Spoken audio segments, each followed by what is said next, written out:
ನಮ್ಮಲ್ಲಿ ಜಲದಾನ ಉಂಟು, ಗೋದಾನ ಉಂಟು, ಭೂದಾನ ಉಂಟು, ಕನ್ಯಾದಾನ ಉಂಟು, ವಾಗ್ದಾನ ಉಂಟು. ಇಷ್ಟೇ ಮಹತ್ವವುಳ್ಳದ್ದು ಇನ್ನೊಂದು ದಾನ, ಅದರ ಹೆಸರೇ ಮತದಾನ. ಈ ಮತದಾನಕ್ಕೆ ನಮಗೆ ಏನಾಗಿದೆ ಅಂತಂದರೆ ಜಾಡ್ಯ. ಅದೇ ನಾನು ಆಗ ಹೇಳಿದ್ದೆ, ಯಾರು ಹೋಗ್ತಾರೆ ಅಂತ, ಯಾರು ಸರತಿ ಸಾಲಲ್ಲಿ ನಿಲ್ತಾರೆ ಅಂತ. ಅದಕ್ಕೆ ಹೇಳಿದ್ದು ನಾನು, ರಾಮಾಯಣ ರಾಮಾಯಣ ರಾಮಾಯಣ ಅಂತ ಚಿಂತನೆ ಮಾಡೋಣ. ರಾಮಚಂದ್ರನ ಅಯನ, ರಾಮಚಂದ್ರನ ಸಂಚಾರ, ರಾಮಚಂದ್ರನ ಸಂಚಾರ ಅಂತ ಮೆಲುಕು ಹಾಕೋಣ. ಪುನಃ ಪುನಃ ಪುನಃ ಪುನಃ ಮೆಲುಕು ಹಾಕೋಣ.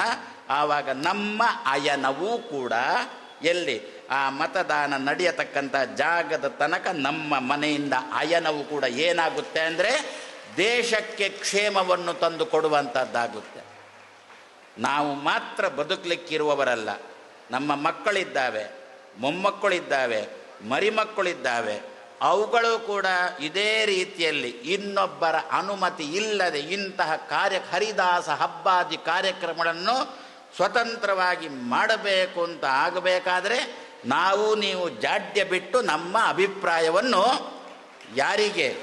ಯಾರು ರಾಮಚಂದ್ರ ಬೇಕು ಅಂತ ಹೇಳ್ತಾರೋ ಅವರಿಗೆ. ಈ ಸಂದರ್ಭದಲ್ಲಿ ನಮ್ಮಲ್ಲಿ ಜಾತಿ ಗೀತಿ ಯಾವ ಪ್ರಶ್ನೆನೂ ಬರಬಾರ್ದು.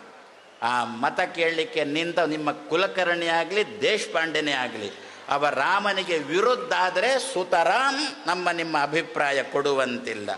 ಈ ಧಾಟಿನಲ್ಲಿ ರಾಮಾಯಣ ರಾಮಾಯಣ ರಾಮಾಯಣ ನಮ್ಮ ಬಗ್ಗೆ ಮಾತ್ರ ಅಲ್ಲ, ದೇಶದ ಪ್ರತಿಯೊಬ್ಬ ಪ್ರಜೆಯ ಬಗ್ಗೆಯೂ ಕೂಡ ಪ್ರತಿಯೊಬ್ಬರು ಕೂಡ ಅಲ್ಲಿಗೆ ಹೋಗಿ ಅಲ್ಲಿ ತನಕ ತಮ್ಮ ಅಯನ, ಅಲ್ಲಿ ತನಕ ತಮ್ಮ ಸಂಚಾರ ಆಗುವುದಕ್ಕೋಸ್ಕರ ಜಾಡ್ಯ ಬಿಡಬೇಕು.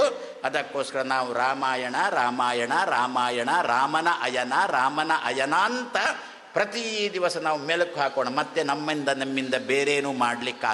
ಆ ದೃಷ್ಟಿಯಿಂದ ವಾಲ್ಮೀಕಿ ಋಷಿಗಳು ತನ್ನ ಗ್ರಂಥಕ್ಕೆ ರಾಮಾಯಣ ಅಂತ ಹೆಸರು ಕೊಟ್ಟರು. ಇದನ್ನು ಪುನಃ ಪುನಃ ಪುನಃ ಪುನಃ ಮೆಲುಕು ಹಾಕೋಣ. ಯಾವಾಗಲೂ ಕೂಡ ಅಷ್ಟೇ, ಒಂದು ಮಂತ್ರವನ್ನು ನಾವು ಪುನಃ ಪುನಃ ಪುನಃ ಪುನಃ ಜಪ ಮಾಡಿದರೆ ಆ ಮಂತ್ರದ ಫಲ ನಮಗೆ ಸಿದ್ಧ ಆಗುತ್ತೆ. ಇದಕ್ಕೆ ಉದಾಹರಣೆ ಮತ್ತೇನೂ ಅಲ್ಲ, ಏನು 500 ವರ್ಷಗಳಿಂದ ಮೊನ್ನೆ ತನಕ ಏನು ಅಂತ, ಮಂದಿರವಲ್ಲೇ ಕಟ್ಟುವೆವು ಅಂತ ಜಪ ಮಾಡಿ ಮಾಡಿ ಮಾಡಿ ಮಾಡಿ ಮಾಡಿ ಆ ಮಂತ್ರವನ್ನು ಸಿದ್ಧಿಸಿಕೊಂಡದ್ದಕ್ಕೆ ಇವತ್ತು ನಮ್ಮ ಕಣ್ಣ ಮುಂದೆ ಆ ಮಂದಿರ ಎದ್ದು ನಿಂತಿದೆ. ಅದೇ ರೀತಿಯಲ್ಲಿ ಇನ್ನು ಮುಂದೆ ನಮ್ಮಲ್ಲಿ ಹಿರಿಯರು ಹೇಳೋದುಂಟು, ಏನು ಅಂತ, ನೀನು ಧನ್ವಂತರಿ ಮಂತ್ರವನ್ನು ಲಕ್ಷ ಜಪ ಮಾಡಿ ಸಿದ್ಧಿ ಮಾಡಿಕೋ, ಆವಾಗ ನೀನು ಸಿದ್ಧ ಧನ್ವಂತರಿ ಆಗುತ್ತೀಯ. ನರಸಿಂಹ ಮಂತ್ರ ಲಕ್ಷ ಜಪ ಮಾಡಿ ಸಿದ್ಧಿ ಮಾಡಿಕೋ, ನೀನು ಸಿದ್ಧ ನರಸಿಂಹನಾಗುತ್ತೀಯ, ಸಿದ್ಧ ಹಯಗ್ರೀವನಾಗುತ್ತೀಯ, ಸಿದ್ಧ ಕೃಷ್ಣನಾಗುತ್ತೀಯ. ಇದೇ ರೀತಿಯಲ್ಲಿ ರಾಮ ಮಂತ್ರವನ್ನು ಲಕ್ಷ ಜಪ ಮಾಡು, ನೀನು ಕೂಡ ಸಿದ್ಧರಾಮನಾಗುತ್ತೀಯ. ಯಾರೋ ಒಬ್ಬ ಅಲ್ಲ, ಜಪ ಮಾಡದವರನ್ನೂ ಕೂಡ ಹಾಗೆ ಕರೀತೀರಿ ಅಂತ ಆದಮೇಲೆ ಜಪ ಮಾಡತಕ್ಕಂಥ ನಾವು ಯಾಕೆ ಆ ಹೆಸರಿಂದ ಸಮಾಜಕ್ಕೆ ಪ್ರಸಿದ್ಧಿಗೆ ಬರಬಾರ್ದು? ಪ್ರತಿ ದಿವಸ ಇನ್ನು ಸಿದ್ಧರಾಮ ಸಾಕು, ಇನ್ನು ಮುಂದೆ ಸಿದ್ಧ ಕೃಷ್ಣರಾಗಬೇಕು. ನಾವು ಮುಂದಿನ 5 ವರ್ಷದಲ್ಲಿ ಕೃಷ್ಣ ಮಂದಿರ ಇದೇ ರೀತಿಯಲ್ಲಿ ಎದ್ದು ನಿಲ್ಲಬೇಕು. ಅದಕ್ಕೋಸ್ಕರ ಈಗಲೇ ಮಂದಿರ ವಹಿ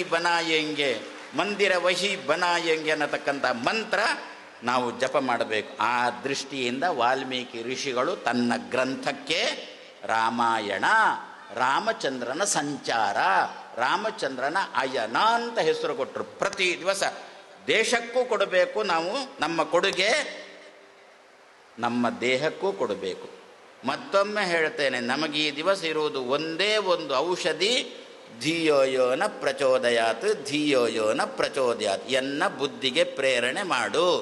ಯಾರಿಗೆ ನಾನು ನನ್ನ ಮತವನ್ನು ಕೊಟ್ಟರೆ ಅವ ದೇಶವನ್ನು ಕಾಯ್ತಾನೋ, ಯಾರಿಗೆ ನಾನು ನನ್ನ ಮತವನ್ನು ಕೊಟ್ಟರೆ ಸ್ವಯಂ ತಾನು ಚೌಕಿದಾರನಾಗಿ ನಿದ್ದೆ ಬಿಟ್ಟು ನಾವು ಚೆನ್ನಾಗಿ ಮಲಗುವಂತೆ ಮಾಡ್ತಾನೋ, ಯಾರಿಗೆ ಮತವನ್ನು ಕೊಟ್ಟರೆ ರಾಮಚಂದ್ರ ಚೆನ್ನಾಗಿ ನಿಲ್ಲುವಂತೆ ಕೃಷ್ಣ ವಿಶ್ವನಾಥರೂ ಕೂಡ ಚೆನ್ನಾಗಿ ನಿಲ್ಲುವಂತೆ ಮಾಡ್ತಾನೋ, ಯಾರಿಗೆ ಮತವನ್ನು ಕೊಟ್ಟರೆ ಕಾಶ್ಮೀರದಿಂದ ಕನ್ಯಾಕುಮಾರಿ ತನಕ ಒಂದೇ ರೀತಿಯಾದ ಕಾನೂನನ್ನು ಯಾರು ತರ್ತಾನೋ ಅವನಿಗೆ ಪ್ರತಿಯೊಬ್ಬರು ಮತ ಕೊಡುವಂತೆ ಧಿಯೋಯೋನ ಪ್ರಚೋದಯಾತ್. ನಮ್ಮ ದೇಶ ಇತರ ಪ್ರಪಂಚದ ಇತರ ರಾಷ್ಟ್ರಗಳಿಗೆ ಆದರ್ಶಪ್ರಾಯವಾಗಿ ನಿಲ್ಲುತ್ತೆ. ಇರಬೇಕು, ಭಾರತದಂತೆ ಇರಬೇಕು ಅಂತ. ಈಗ ನಮಗೆ ಸ್ವಾತಂತ್ರ್ಯ ಸಿಕ್ಕಿ 10 ವರ್ಷ ಆಯಿತು.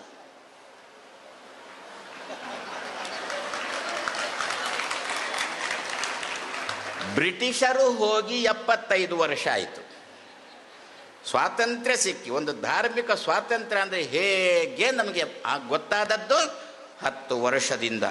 10 ವರ್ಷಕ್ಕೆ ಉಳಿಯಬಾರ್ದು, 15 ವರ್ಷಕ್ಕೆ ಹೋಗಬೇಕು, 20 ವರ್ಷಕ್ಕೆ ಹೋಗಬೇಕು, ನಿರಂತರ. ಯಾರೋ ಒಬ್ಬ ಪ್ರತಿಪಕ್ಷದವನೇ ಹೇಳಿದ ಅಂತೆ. ಆ ಮಾತು ಹೇಳಿದ ಗಳಿಗೆ ಒಳ್ಳೆದಿರಲಿ ಅಂತ ನಾವು ದೇವರಲ್ಲಿ ಪ್ರಾರ್ಥನೆ ಮಾಡೋದು. ಏನು ಅಂತ, ಅಕಸ್ಮಾತ್ ಈ ಸಲ ರಾಮಚಂದ್ರನ್ ಒಪ್ಪಿದವರು ಬಂದರು ಅಂತಂದರೆ ಮುಂದೆ ಇನ್ನು ಅವರೇ ಬರ್ತಾ ಇರ್ತಾರೆ ಅಂತ ಪ್ರತಿಪಕ್ಷದವನೇ ಹೇಳಿದಂತೆ. ಈ ಮಾತು ಸತ್ಯ ಆಗಲಿ. ನಾವು ನೀವು ಧೈರ್ಯದಿಂದ ಇಂಥ ಹರಿದಾಸ ಹಬ್ಬಗಳನ್ನು ಮಾಡತಕ್ಕಂಥ ವಾತಾವರಣ ಚೆನ್ನಾಗಿ ಬರಲಿ ಅಂತ ಆಶಿಸ್ತಾ ನಾಳೆ ಪುನಃ ಸಾಯಂಕಾಲ ಸೇರೋಣ ಅಂಥೇಳಿ 2 ಮಾತನ್ನು ಕೃಷ್ಣಾರ್ಪಣಂ ಅಸ್ತು.